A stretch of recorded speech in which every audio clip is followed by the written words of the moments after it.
There were once women in Denmark who dressed themselves to look like men and spent almost every minute cultivating soldier skills. They courted military expertise so earnestly that anyone would have guessed that they had unsexed themselves. Those especially who had forceful personalities, who were tall and elegant, tended to embark on this way of life. They put toughness before allure, aimed at conflicts instead of kisses, and desired not the couch but the kill. And those they could have appeased with looks, they attacked with lances. Thus wrote the historian Saxo Grammaticus, or Saxo the Learned, in his Gesta Danorum, the history of the Danes, written circa 1200 AD. Hello, and welcome to Denton's Tales of the Viking Age, in which I look at various aspects of the Norse people and their world. And this time, I'm looking at a topic that has caused considerable debate and no little argument. And we have props. Oh yes, props. No expense spared in this production, I assure you. The immensely popular television series Vikings and its very prominent and powerful warrior character Lagertha, as well as a recent discovery concerning an ancient grave, has led to the question, did the Skaldmere or Shieldmaidens actually exist? Or are they simply a romantic product of fiction, more akin to the Amazons of Greek myth or to the Valkyries, than actual historical fact? Did Saxo simply invent his story of the Danish warrior women? And if he did, well, why did he do it? For no good reason. And on the subject of graves, up to now, 30 women have been found buried with weapons across Denmark, Norway, and Sweden, something I'll be discussing in a moment. So, did the Shieldmaidens exist? The answer, well, it's a very contradictory one. No, of course it didn't. No. And, well, yes, actually, yes, they did. Yeah. Now, to explain this seemingly impossible statement, one must take a quick overview of proven historical fact. Women have fought in wars since the dawn of recorded history, though men have tended to conveniently overlook that fact when they felt it somehow reduced their own manliness. But those women tended to do so as individuals rather than in properly trained military formations. Well, there were female military units as well as individual warriors in some countries, to be sure. The forces of both Genghis Khan and Kublai Khan included female warriors. The strongest warrior in Kublai's army, according to Marco Polo, was his niece, undefeated against numerous men, even in wrestling contests. Some rulers in India had female bodyguards, not unlike those in the Black Panther movie. The African kingdom of Dahomey had a full regiment of women, who would later put up a heroic, though eventually futile, resistance to the French colonial forces armed with modern weapons. Their spears and antiquated muskets, no match for modern rifles and artillery.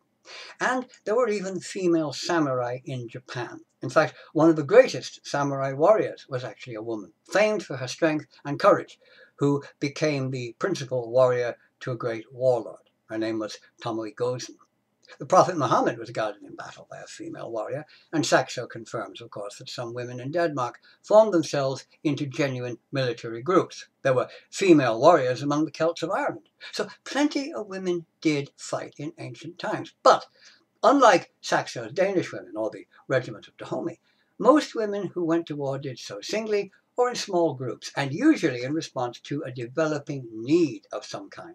Taking up arms, defending a town or a village if the men were away, or fighting alongside the men if the situation was becoming serious, for example. They took up weapons in an emergency situation. And while they fought as warriors, often very well indeed, they were not warriors in the true dictionary sense, since it was not their profession. They were not trained to fight. Though I suppose that fact was hardly of much comfort, I should think, to anyone they killed. Didn't really matter if a sword or a spear shoved through your guts to tell they're a man or a woman. Just as dead either way. Anyway, before we continue as to the actual existence or not of the Skaldmere, it's important to go a bit further into the question of whether or not any women could fight, despite what I've just mentioned. And I'm not talking about women in combat today, of course. A gun is a great equalizer. And if a female soldier has an M16 or an AK-47 or she's sitting behind a .50 caliber machine gun, well, at that moment, she's the equal of any man. The gun will kill the enemy regardless of the sex of the finger on the trigger. No, we're talking about combat with swords, axes, spears, weapons that require a degree of strength as well as skill, and a close-quarter combat ability involving severed heads and limbs and spilled guts caused by your weapon only a couple of feet away. To say nothing of you being probably liberally splattered with somebody else's blood, which is something that's not usually required in modern warfare. Killing with firearms tends to be nicely distant and rather impersonal. And often you don't even know you've done it, so maybe they find a body afterwards. I've frequently seen it stated that a Norse woman couldn't have fought a man, because men, well, men are bigger, stronger, despite the historical female warriors from other lands I've just mentioned who did exactly that. They fought against men, but anyway, that's bringing logic into it.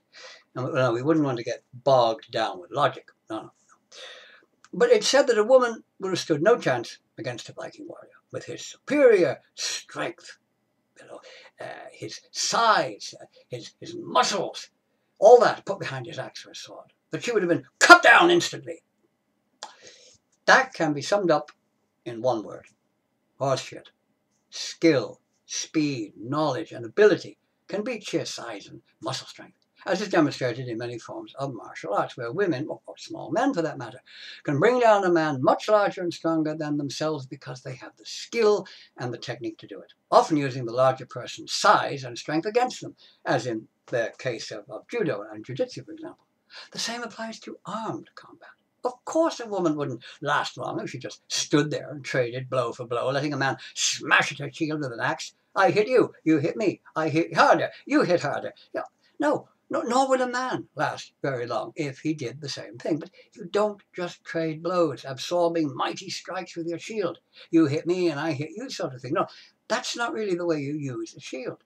You use a shield to deflect a blow if possible, not simply absorb it, standing there and absorbing the kinetic energy of every blow aimed at you. No, you try to turn the blow to one side as you sidestep and darker. They perhaps strike down at an opponent's leg or foot, something that a fast and skillful woman could use very effectively against a larger man, as could a small man against a much larger one. And, I'm not just saying that out of thin air. That's not some fancy, airy-fairy notion that came to me in a blinding flash of inspiration from the gods when I was out in the garden sniffing the flowers. No. I know a woman who, I must say, I admire tremendously. An average-sized, middle-aged woman, no big muscles like a Russian road worker. A very lovely woman, in fact, who took part in armoured, full-contact sword fighting, where real swords are used. No, of course they're not sharp, they have no cutting edge. But blows are swung with full force, the same force a Viking warrior would have swung his sword with. And while the weapons won't actually cut your arm off, the fighting in itself is real. It is genuine combat from a strength point of view, exactly as it would have been 1,000 years ago. The impact of a sword swung today is much the same as its impact would have been in the Viking Age, when it slams into a shield or comes down on a helmet. But was my friend overpowered by the superior size and strength of male opponents? Was she knocked to the ground by their more powerful blows, battered into submission? No, actually she routinely beat the men she fought, much to their surprise and often anger. She's been verbally abused by men and their friends who couldn't accept that a woman was victorious over a man in armoured combat. But of course, she didn't win by size or strength. She's smaller than most of the men she fought, and probably not as strong as any of them, but she won by skill, by speed, by ability. Simply put, well, she was better than they were. And she's brought down a man far larger and stronger than herself in unarmed combat as well, by the same means. Hand-to-hand combat, rather like judo, because she knew how to do it, and she had the skill required. That is the all-important thing. Now, this is a typical Viking sword. This is exactly the same as one would have been 1,000 years ago, except, well, it doesn't have a cutting edge. But it's still capable of killing someone. It's made of steel, and this could break your arm or crush your skull quite easily if you weren't wearing a helmet. A demonstration. They say that a picture is worth 1,000 words. So, here is a picture.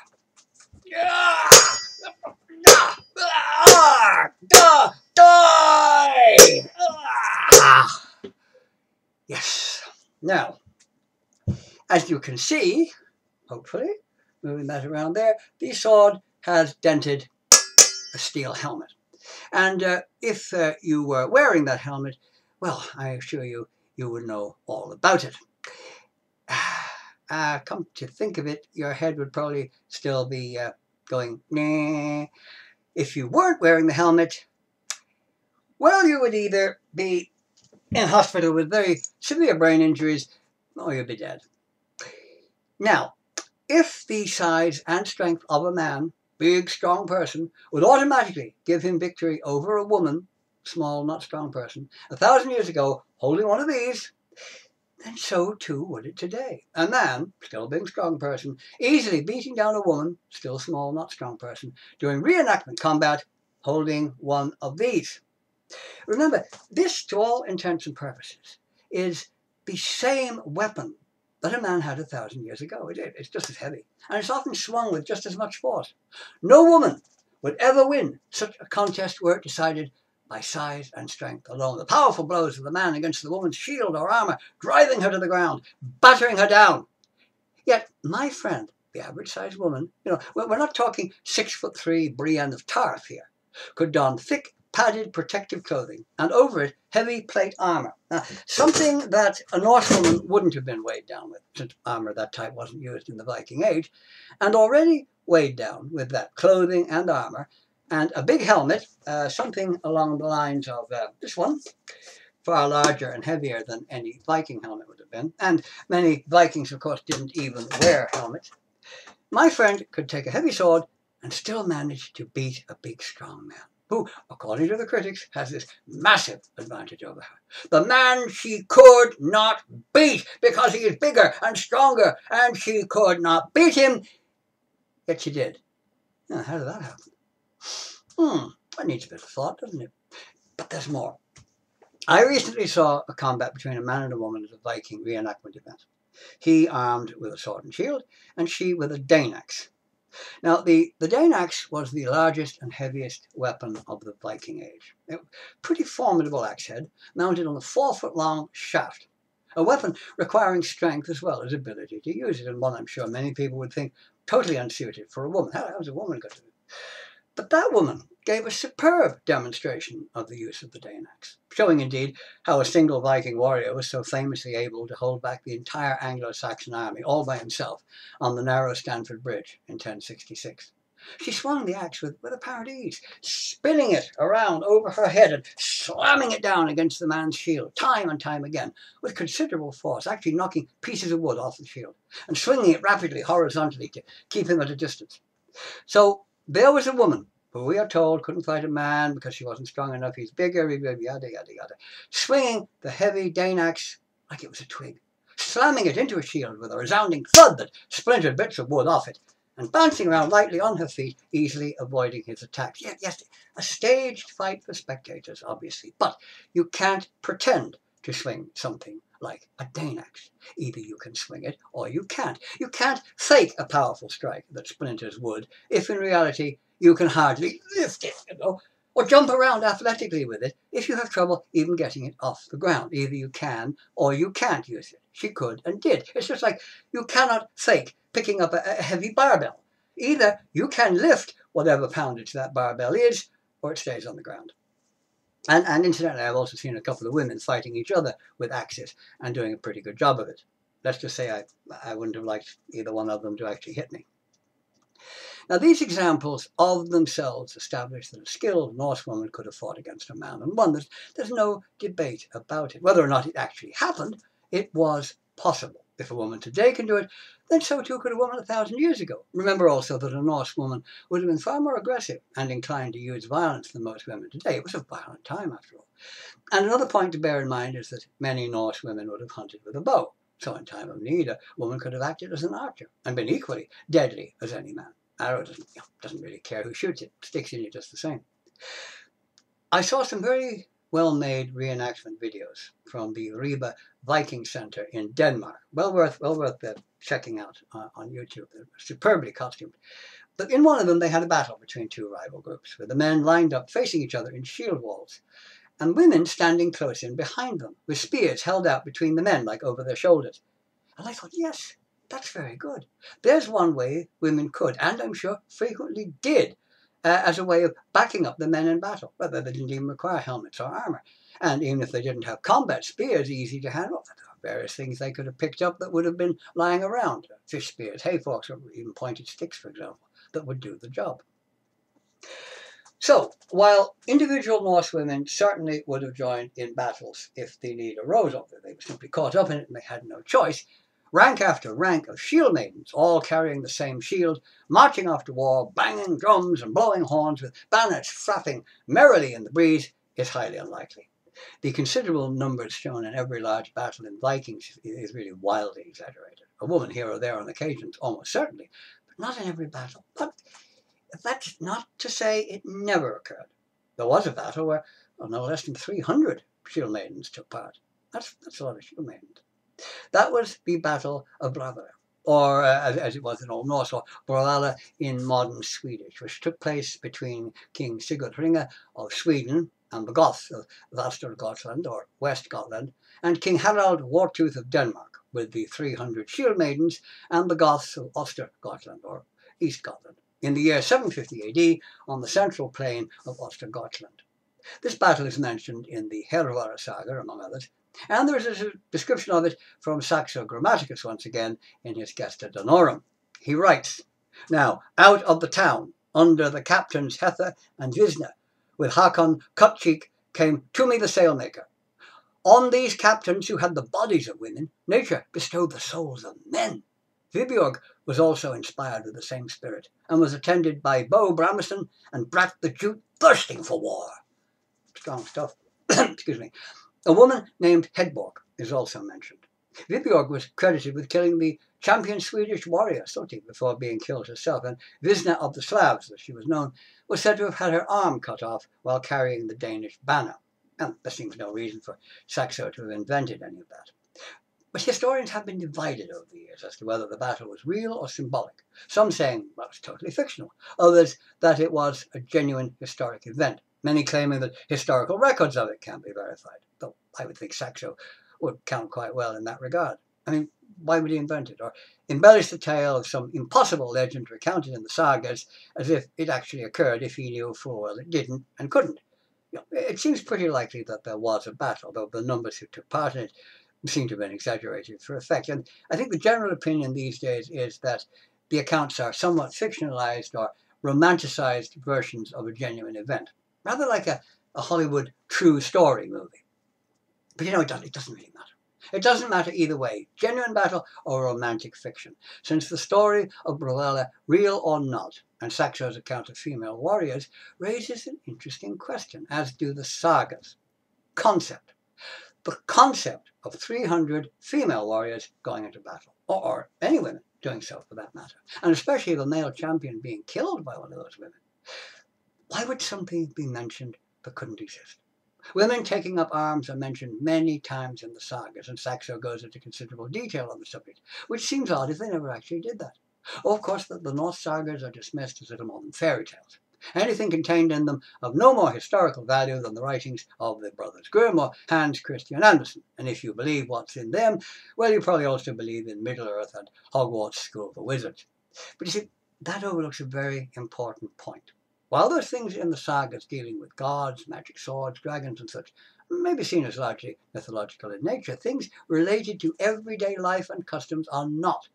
They will reflect the actual things that people did. And this is where the concept of the female warrior comes in. Concept and the acceptance of it is very important. But it is frequently overlooked, much to my surprise, since it seems to me so obvious. These references in the sagas are never seen as unusual or out of the ordinary. Other characters, well, they never seem surprised by them. They accept an armed woman as a perfectly normal thing. They never say, "Why is there a woman fighting amongst us?" Or, "We are ashamed that our women must fight for us. Our manly values have been destroyed. How should we live this down, hiding behind the skirts of our women?" Oh, no, they seem not to take the slightest notice of it. Now, that would not be the case if it was something that would have at least raised eyebrows in actuality, something that could never happen. So let us take a look at some things from the sagas. Incidentally, the term Skaldmere or Shieldmaiden is seldom ever found in the sagas, though its use today might make you think it's on every page. But there are many references to female warriors, but just not using that particular term. When Skadi's father is killed, she puts on her armour and takes up her weapons to go to Osgada to seek vengeance. And it is clear it is her war equipment, not someone else's. It's not something she borrowed. Sort of like, I say, Olaf, mind if I borrow your sword for the weekend? Have to kill a few people. Okay, oh, thank you so much. No, that wasn't the case. And no one is surprised that an armed woman turns up. In the Volsunga saga, Gudrun dons armour, picks up a sword and joins her brothers, Gunnar and Hogni, in battle, fighting alongside them. Yet, well, neither they nor anyone else seems to see anything unusual in that. In the famous saga of Ragnar Lothbrok, we see that when his two sons by his first wife, Thorder, sorry, Vikings TV show fans, Ragnar was never married to Lagertha. I'm terribly sorry to burst that romantic bubble. Though, of course, since he is actually a fictional composite character who never actually existed, I suppose one could say he was never married to anyone. But anyway, when in the sagas those sons are killed in Sweden, his second wife, Oslo, goes as a warrior herself with her own sons by Ragnar to avenge them. She wearing chainmail and leading a large force overland as her sons go by sea. And again, this is not seen as strange or unusual. Her sons don't say, please, mother, will you go home? The men are talking. You're embarrassing us. Or anything of the kind. No. Nor are many other mentions of women fighting seen as anything but perfectly normal. Well, infrequent, to be sure, but not something to cause gasps of astonishment from all who beheld it. There is a concept aspect shown very considerably in the famous story of Hervor, a woman who was as strong as boys and turned her back on female things, learning swordsmanship, archery and horse riding, before dressing as a man and taking a man's name and going Vikinger, or in other words, fighting, raiding, pillaging and killing, becoming a Viking raider. She travels later to the island where her father, a famous warrior, is buried, in order to retrieve his magically gifted sword. Now only she is brave enough to land on the island, her crew deserting her and taking her ships with them, hearing strange noises coming from the island where there are supposed to be monsters. So they just bugger off, taking her ships, as I said. But she goes on, ignoring the monsters that are said to lurk there. The men, too afraid to continue. But the woman has no fear and continues onwards while they, as I said, bugger off with the ships. Note that point in a saga from a very macho, male-dominated age. And she breaks into the tomb and demands the sword from her undead father. Having got that, she then leaves to have adventures as a great warrior, serving King Gudmund for a time before continuing her Viking ways. Now eventually she tires of all that. She's had enough of killing, burning things and raping. Yeah, well, no, maybe not raping. Then again, maybe she did that too. Anyway, she goes home, reverting to the role of a normal woman, marrying King Gudmund's son and having children. But is this seen as something wildly unusual? Something unheard of? Are there cries of, shame! You dishonor your sex, woman! No, it isn't seen as anything all that remarkable. The idea of a woman being a warrior, a Viking, raider, and braver than the men, that is. As to the undead part, yeah, I really don't know. But it's a saga after all. But there's more. Hervor's granddaughter, Hervor Heidriksdottir, followed in her Viking warrior grandmother's footsteps, becoming a fine warrior herself, skilled enough to be made the commander of a fort filled with men, that faced what was called the Dark Wood, an area that formed a boundary between the Huns and the Goths. She was later killed when, heavily outnumbered, she led the army against the first assault of the Huns in a great battle between those two warring factions. Yet another example of the acceptable concept of a strong female warrior, and one in command over men. Now, why would they put that in a saga? If every listener knew full well a woman couldn't do that, that women couldn't take part in combat, or that men wouldn't obey a woman. It's concept again, the acceptable concept of her doing those things. Though, of course, that in no way says that women were grabbing swords and running into battle or commanding forts on a daily basis. Clearly they were not. But the concept of them doing it remains. When lost settlers were attacked by the natives in North America, I were having a hard time of it, retreating in the face of the attackers. The famously ferocious Frøydis Eriksdottir, sister of Leif Erikson, and 8 months pregnant at the time, ran out and shouted at the fleeing Norsemen, "Why run ye away from such worthless creatures, stout men that ye are, when, as it seems to me, likely you might slaughter them like so many cattle? Let me but have a weapon, I think I could fight better than any of you. Well, they ignored her and kept going, but like Gudrun, she picked up a sword one of the men had dropped and charged at the natives, bare-breasted and screaming a battle cry, driving them off. But, nobody seems to have been in the least bit surprised by that. They may not have liked being rescued by a woman, but they certainly weren't surprised by it. We know, too, that it was possible for a Norse woman to be known as Drenga, which meant a bold, reckless warrior who lived by a code of honour, a term Dr. Jackson Crawford, a noted expert on Old Norse, defines as somewhat similar to calling someone a real badass today. And there are some women referred to as such in the sagas. And that again shows the concept of a bold warrior woman was something that was accepted, it was possible. We may ask if a woman could not, and never did, fight in any form under any circumstances, how could she be called a Drenga?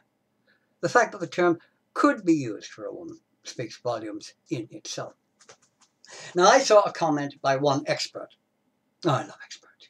I really love experts, especially when they show by their supposed expertise that they actually don't have a brain, who said that just because one woman picked up a sword, as he put it, well, that meant nothing. It didn't mean that women were warriors.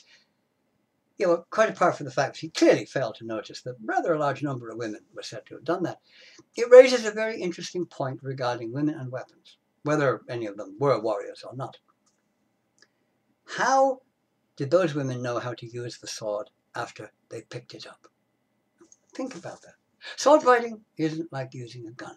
Any fool can point and pull the trigger. Even someone who never held a gun in their life could still fire one if they have to. But using a sword requires a degree of knowledge, especially if one were to be up against skilled warriors who knew exactly what they were doing.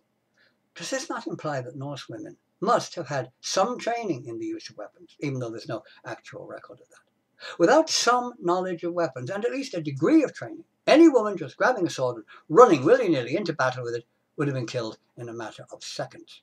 So too would a man, it has to be pointed out, who did the same. Untrained people wouldn't last very long against men who devoted much of their time to training and fighting. Experienced warriors. No amount of courage replaces knowledge, be it a man or a woman. Yet none of these women are killed. And that's something that is completely impossible for anyone who is completely untrained and goes into a sword fight. It's not going to happen. So it seems to me that the use of weapons must have been something that was quite familiar to Norse women, and something, of course, the saga tellers would have been well aware of, as would their listeners. So there was no need to mention it, just as there was no need to stress that, well, the women are trained to sew or cook. Everybody already knew that. But it's something, certainly, that's worth thinking about. Another point to be borne in mind about the women mentioned in the sagas taking up arms successfully, not being killed, is the comparison to be made with the Greek stories of the Amazons. Now, the Amazons were ferocious warriors, superb in battle and feared by all. Yet despite their great abilities, in the end they never win. They are always killed by the men eventually. Often now after a fierce battle, of course. But the men are triumphant in the end, because in the male-dominated Greek society, a man could not be seen to be defeated by a mere woman, however good she might be. He will still be superior. But in the Norse sagas, products of another male-dominated age where masculine prowess was all important, though women did have considerable rights during it, the female warriors are not shown as always losing to men, which is a point worth noting. The Norse did not see it as harming their masculinity by having men defeated, or at least held at bay, by women. Concept, once again. But more than concept or titles they may have had or references in the saga, there is some genuine historical proof that Norse women could take part fully in male activities. The first comes from a Greek historian who recorded how in 971 AD, Sviatoslav I of Kiev, ruler of the Kievan Rus, they were Vikings who had settled in what is now Russia and Belarus, hence the names actually of those countries. He invaded Bulgaria, which at that time was part of the Byzantine Empire, bringing female warriors in his army. During the siege of one city, the Rus forces were reduced to near starvation, and a force of some 2,000 warriors, including women, made a surprise sally out during the night to search for supplies, managing to defeat a Byzantine force on the way and later returning to the city. After the eventual defeat of the Rus, the bodies of armed women were found among the fallen warriors. Now that is a historically established fact, and I would consider that it on its own proves beyond question not only the acceptance of the concept, but also of the reality of the Shieldmaiden. Now, critics have claimed, oh, the women were actually just the wives of soldiers. They were caught up in the fighting. They grabbed weapons. But, I think the Byzantines would have been able to tell the difference between normal women in everyday clothing who may have grabbed weapons and armoured warriors who would have been dressed completely differently for a start, wearing sword belts, for example, and armour that actually fitted them rather than something far too big that they just grabbed from a dead man. The Byzantines really weren't that stupid. Then there is an early 12th century Irish text, which translates as the War of the Irish with the Foreigners, which mentions a Viking fleet landing in Ireland in the late 10th century, led by one who they call the Red Maiden. Now, no name is mentioned, though she is portrayed as a very dangerous leader, one of the most dangerous Viking leaders, in fact. And her eventual death is regarded as one of the greatest victories of the Irish, which says something in itself. It's questionable how accurate the account of her death is. It's a bit romanticized. And the details given about the Battle of Clontarf in that same work aren't overly accurate. But the fact that she's mentioned at all, the concept again, is important. Why would the Irish invent a female Viking chief? There is no suggestion anywhere in the text that the Vikings were any worse for having a woman among them. There was no special propaganda made of it. Those fiendish Norsemen, they have women leading them, sure they do. Is there no end to their depravity? Oh, holy God! No, there was no suggestion of anything like that. So I think the fact that she's mentioned indicates either her actual existence or the possibility of it. Again, the concept of a female warrior.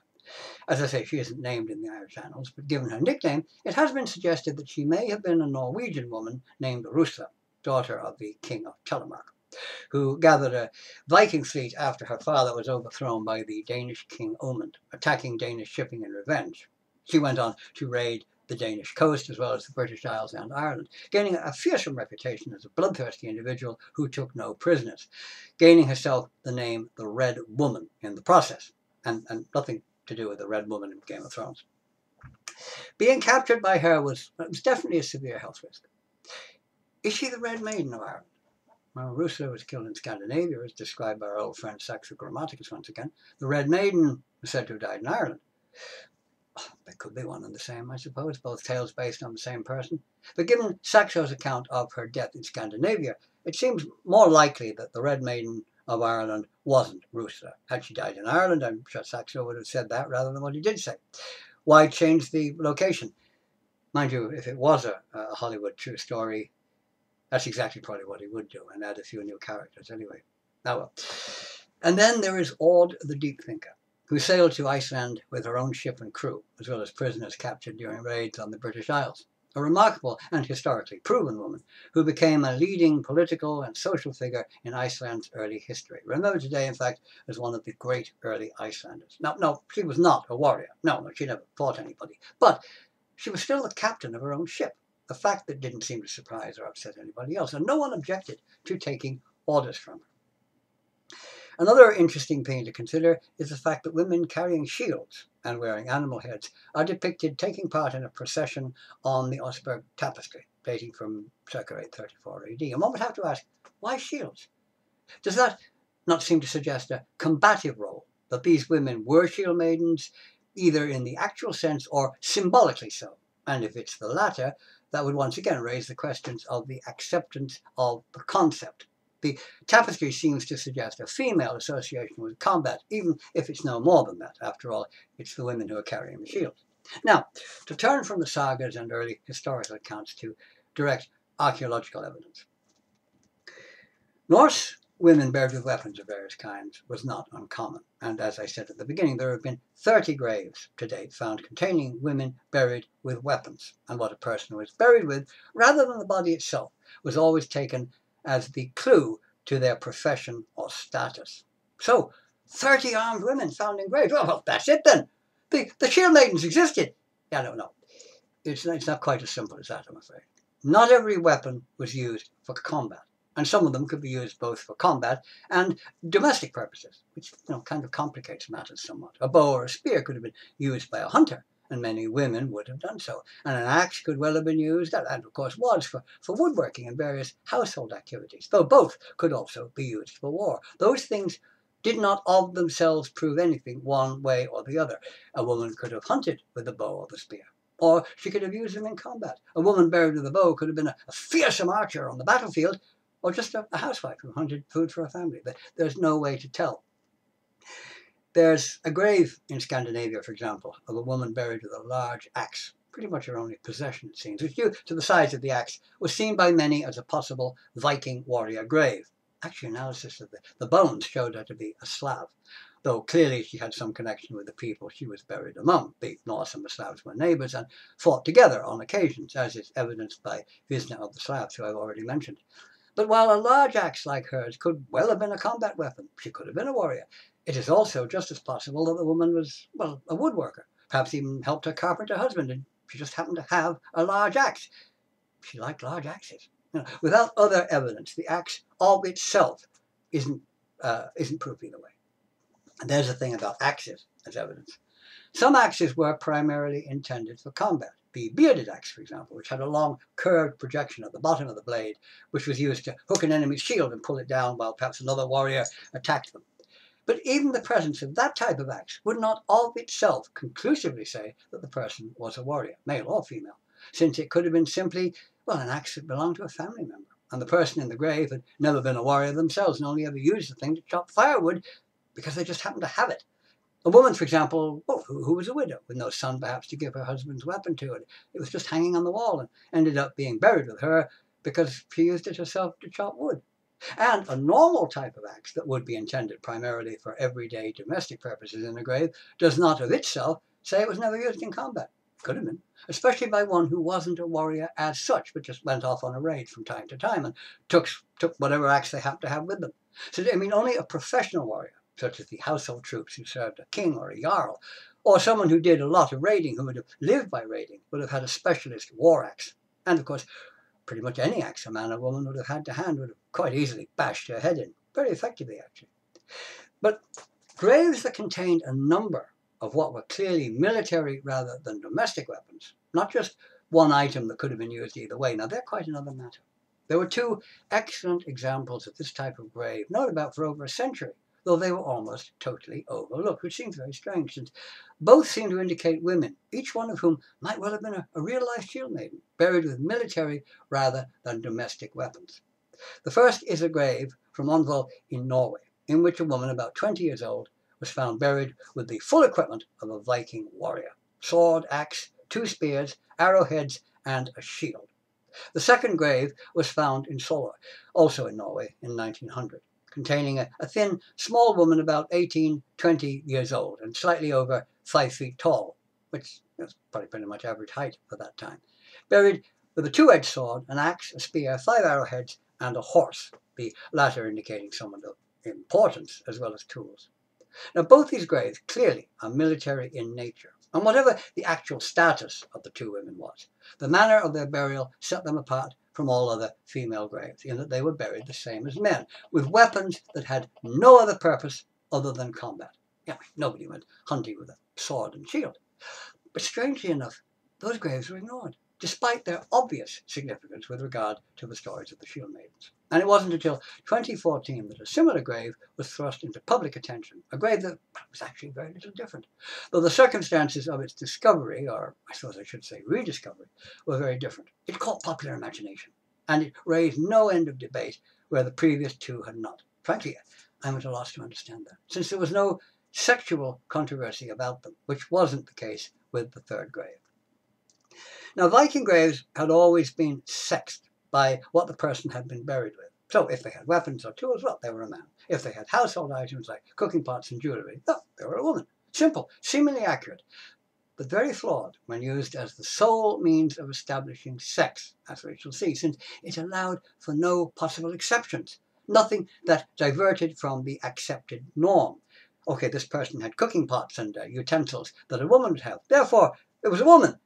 It could just have been a man who lived on his own, an independent man, a hermit. Possible. One of the finest of all warrior graves, identified as such by the items found in the grave, was discovered in 1889 at Birka in Sweden.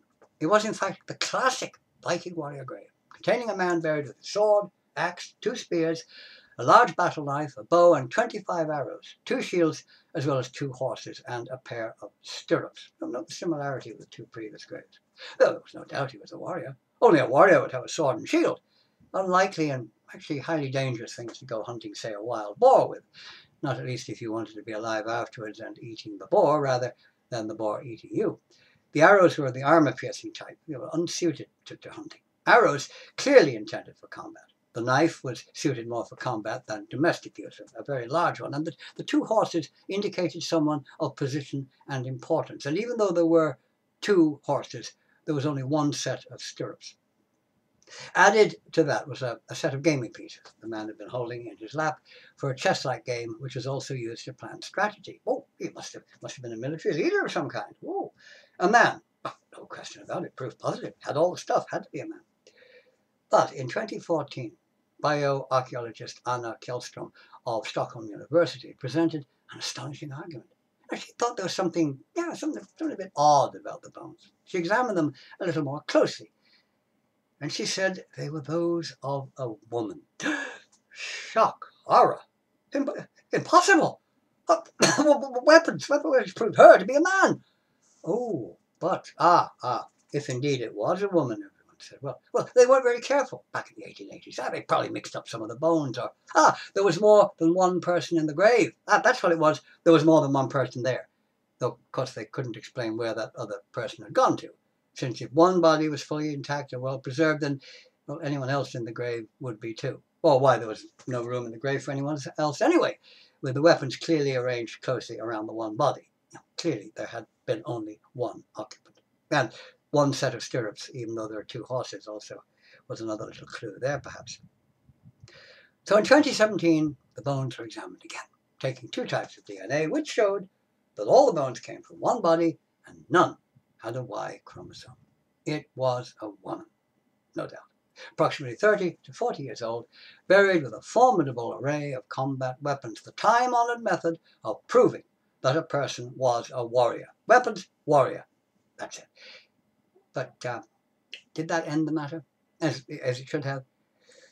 No, it did not. Bad archaeological practices in the 19th century. Mix-up of bones. Poor record keeping.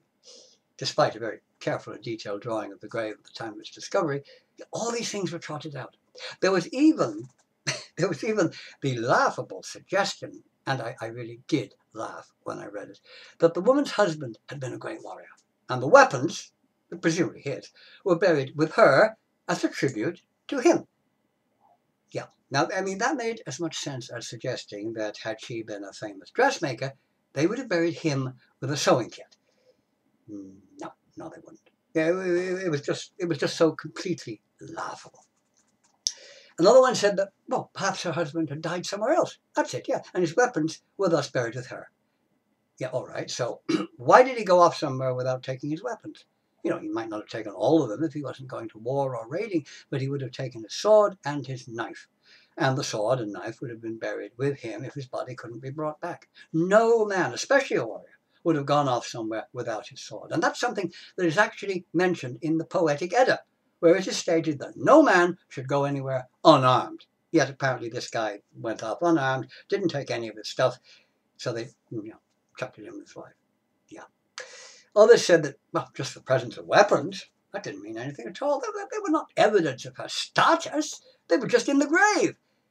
Yet, curiously, that was the very thing that proved, beyond any doubt, a man had been a warrior. It was held up before as kind of the ideal Viking male warrior grave, said archaeologist David Zori of Belo University. Just a comment, he wasn't part of the team. The same, of course, applied to the 2 previous graves discovered. The weapons proved the person to be a warrior. No, you can't have it both ways. They prove a man was a warrior, but they prove nothing if it's a woman. Either they do or they don't in both cases. It was also pointed out by skeptics that she had no battle injuries, no sword or axe cuts on the bone. Yeah, well, see, that's an interesting point, but nor had most of the men buried in the same locality as it happened. In fact, of some 49 men buried nearby, only 2 showed battle injuries. So the woman and 47 men were exactly the same as far as that went. And of course that idea failed completely to take into account the fact that one could be stabbed with a sword or spear many times without actually hitting bone, simply going through soft tissue, and thus leaving no trace that would be visible 1,000 years later. She could have had her abdomen sliced open from side to side and spilled out all her intestines. There would be no trace of that visible on her bones.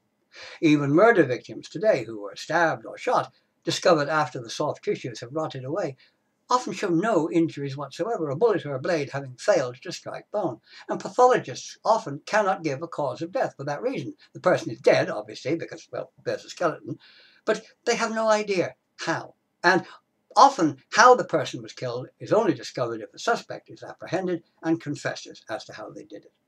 Or, of course, we know that woman could have died of natural causes. Oh yeah, but people did that. Not all warriors died in battle, even Viking ones, or received obvious bone injuries if they did. Again, it was a rather pathetic and badly thought out attempt to trot out something, anything, to discredit the idea of a female warrior. If a weapon didn't strike bone, you weren't killed in combat, and all warriors were, of course, killed in combat. Yeah, nobody ever died of an illness or old age. Oh, this is the Viking age. You didn't die naturally. Oh, no. Load of crap. Anyway, so it would seem that this particular woman was not only a warrior as such, rather than someone who just grabbed a sword if danger threatened, but also possibly a leader of some kind, and obviously a person of importance given the horses. Now, there was also a lack of any female items in the grave, no jewellery or ornaments, which to my mind reinforces the woman's status as perhaps a professional warrior, one who may have seen herself in a male role, a total drenga, a herivor perhaps. Well, that's my own personal opinion, since I've not seen that mentioned by anyone else, even in an attempt to discredit the grave. Oh, the doubters missed that one. But, interesting as the Birka grave is, why were the previous two so completely ignored? And the Birka grave held up as the shining example of a possible Shieldmaiden. For a start, any doubts that lingered as to the bones being the right ones due to poor labelling or anything else did not apply to the other two graves. They were women, without the shadow of a doubt. And the weapons were just as indicative of a warrior, as well as being so very similar, even to a horse and one of the women having two spears. They were purely combat weapons, buried with women, something that we are told proved warrior status. You have combat weapons, you're a warrior, end of story, case closed. I find it very interesting and not a little annoying that evidence which proves something beyond question if a body is male proves nothing if it isn't. And this, plus the ignoring of the two previous graves, despite their obvious implications, seems to me to be symptomatic of a male desire to play down the role of women in what would be considered a man's job. Something, of course, that sadly still lingers today. Women so often meeting male resistance when they have become firefighters, police officers, or soldiers, for example, and all kinds of evidence trotted out to prove they can't do it, even when they do. Open-mindedness is required in evaluating historical and archaeological evidence of all kinds, and to ignore that which does not seem to fit a preconceived idea of what should be found in a grave, or to simply ignore it altogether if it's spoiling your mindset of what ought to be, is a serious error. To say these weapons prove a man was a warrior, but if we find exactly the same weapons with a woman, they simply mean somebody chucked some weapons into a grave for no reason whatsoever, maybe because they were in the way at home or something. That's really pretty bad archaeological interpretation. What do we do with these rusty old weapons lying around? Oh, Cousin Freudis died. Chuck them in with her. That's making facts fit the theory that you want them to fit, even if they don't. I suppose it's the square peg in the round hole. If you beat it long enough, maybe it will go in. It won't look right when it's in there. Yeah, but you'll get it in. You'll get it in. To conclude, I must go back to a point I made at the beginning of this video, that there are a great many provable, solid historical accounts of females at war across the centuries, often very successfully, from the ancient Britons and the Irish Celts on down through the Middle Ages and later, from times before the invention of firearms that could put men and women on an equal basis in combat, when it was swords and spears and axes that were used. There are hundreds of such cases actually documented, and some of them in very male-dominated countries. Japan, for example, with its very male code of Bushido, or among the early Muslims, where no less than the Prophet Muhammad himself wrote of how he was guarded in battle by a woman. a ferocious warrior of whom he said that wherever he looked in a battle, she was there defending him. He held this woman in high esteem. Graves of unknown warrior women, like the one at Birka, have been found in other parts of the world. And there is a splendid Celtic breastplate that was discovered in France, clearly made for a woman, with twin projections for the breasts. And another similar one was found in India. In ancient Celtic Ireland, women were actually specifically trained as warriors for many years, until a law was later passed forbidding the practice to continue, possibly because the men didn't like the idea of their supreme masculinity being undermined. And we know that those warriors did exist because, well, if they didn't have female warriors being trained in the first place, well, they hardly needed a law not to have them being trained anymore, did they?